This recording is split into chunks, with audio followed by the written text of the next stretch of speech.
Hi, today we are going to discuss about switch statements in Java.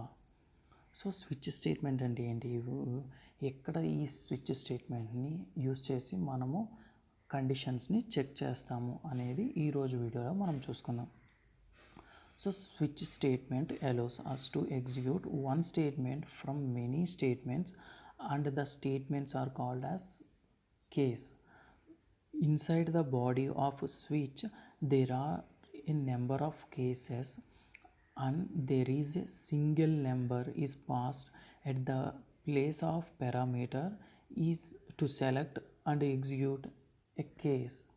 So ఇదనమాట syntax switch case statement break case statement break like we can write n number of statements n number of cases n number of states. Finally default. So ఇవన్నీ కాకుండా డిఫాల్ట్గా ఏదైనా print అవ్వాలనుకుంటే డిఫాల్ట్గా statement అనమాట. In switch statement value or number is passed in the place of parameter and the case from which the parameter is matches is executed. If no case matched with parameter then default case will execute anamata. So when with a simple example, so class easy public static void main string args into day is equal to 2 switch 2. So మనం ఇచ్చిన day value ఎంత 2 ఇచ్చాము. So switch day, so ఆటోమేటిక్గా ఏమవుతుందంటే day value ఎంత స్విచ్లో 2. So case 1 system dot out dot intel and Monday. So break statement case 2. అలాగూ 7 days కాబట్టి 7 cases 7 break statements. Default system dot out no case matched అనేది రాసుకుంటాం అనమాట. ఇప్పుడు మనం ఏది ఎంటర్ చేసాం 2. సెకండ్ అంటే మనం ఏది ఇచ్చాం ట్యూస్డే. సో ఇదనమాట సండే మండే ట్యూస్డే అనమాట. సో యూజర్ ఇన్పుట్ అనమాట class easy public static void main. So character enter చేస్తున్నాం కాబట్టి CH. This is the library function scanner. So system dot enter n alphabet. So మనం people వాడికి చెప్తున్నాం ఏదైనా ఆల్ఫాబెట్ని enter చెయ్యి అని.